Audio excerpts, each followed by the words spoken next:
All right, y'all, here's part 3 to my series, my mini-series going on right here regarding the introduction of the gospel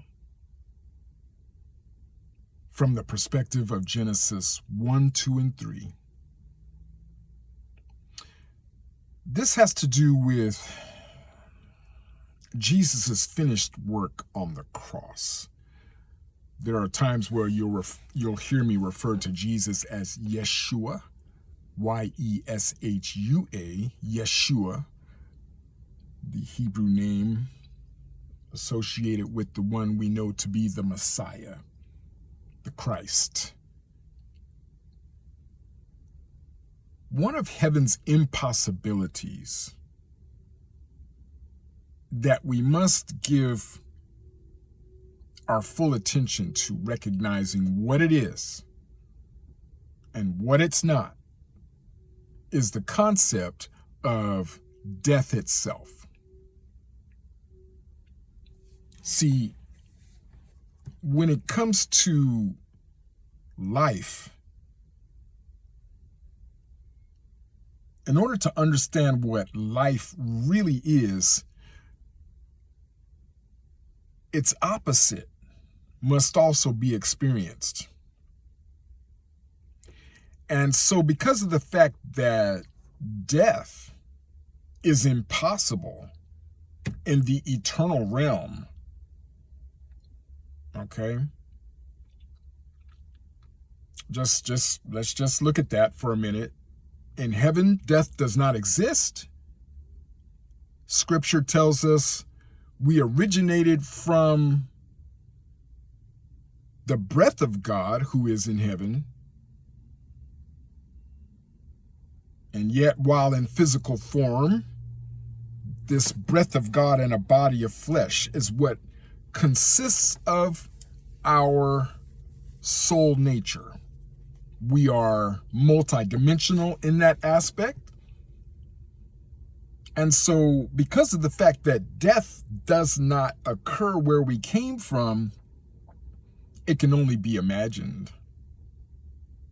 That's the only way it can be experienced, is to imagine it, okay?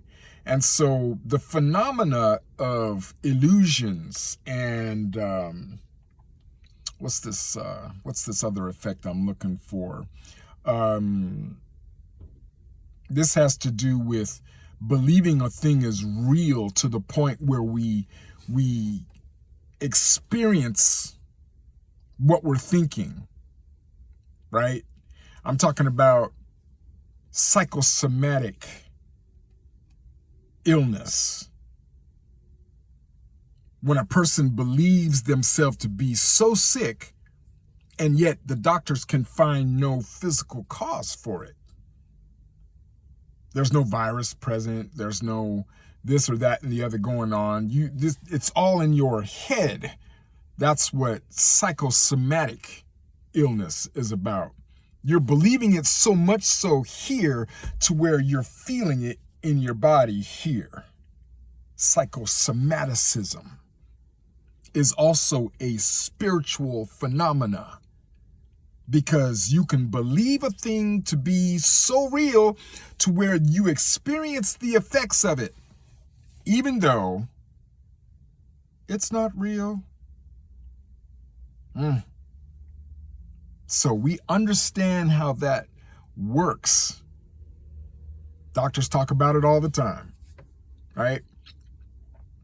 And so the whole idea of recognizing Jesus came to set the record straight on what's real from heaven's perspective and what's not real from heaven's perspective.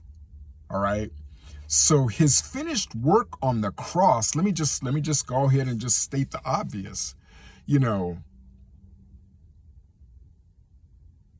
either life is real or death is real. Both cannot be real. Two polar opposites are not the same. You feel me? So What did he say about choosing life or choosing death? Right? So the thing about it, if you go back to Genesis and you see in the Garden of Eden that there were two trees there, one was called the tree of life, the other was called the tree of the knowledge of good and evil. And he said to Adam, if you eat from this tree right here, the knowledge of good and evil,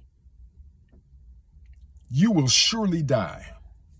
You will experience the effects of what death is all about. This is the tree that the serpent, the devil, was tempting Adam and Eve to spiritually eat from. And so the first thing that you see the devil talking to them about is, you will not surely die. You will not die if you eat from that tree. God just doesn't want you to be like him. Oh, that scenario right there is a lesson in and of itself. I'm not going to go into that lesson right now. All I'm going to say is that we get what we think about, whether we want it or not. And so God placed us here from the only perspective he could place us here, and that's heaven's realm. But if I'm going to make you a free will entity, if I'm going to give you total freedom of choice, by definition alone, I must give you the ability to believe in the total opposite of everything that's real. Can you see it? If I'm going to make you a free will entity, if I'm going to give you autonomy, if I'm going to give you the ability to believe in anything and everything you want, then included in that package is the ability to believe in everything that is not real. And that includes yourself. You can believe yourself to be the complete opposite of what I have created you to be. This is God talking, right? He's letting you know. You can believe in the total opposite of everything that's real. But the only way you can really do that is from a place of having completely forgotten where you came from and what you are and who you were created from, your source.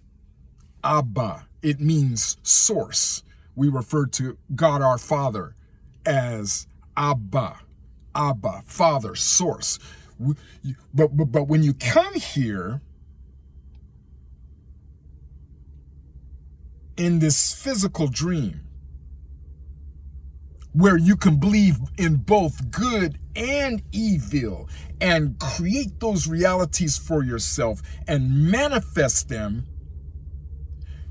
this will be for the purpose of you making an educated choice, an educated decision between what you prefer and what you don't prefer, what you like and what you don't like, based on what feels good to you and that which feels bad to you.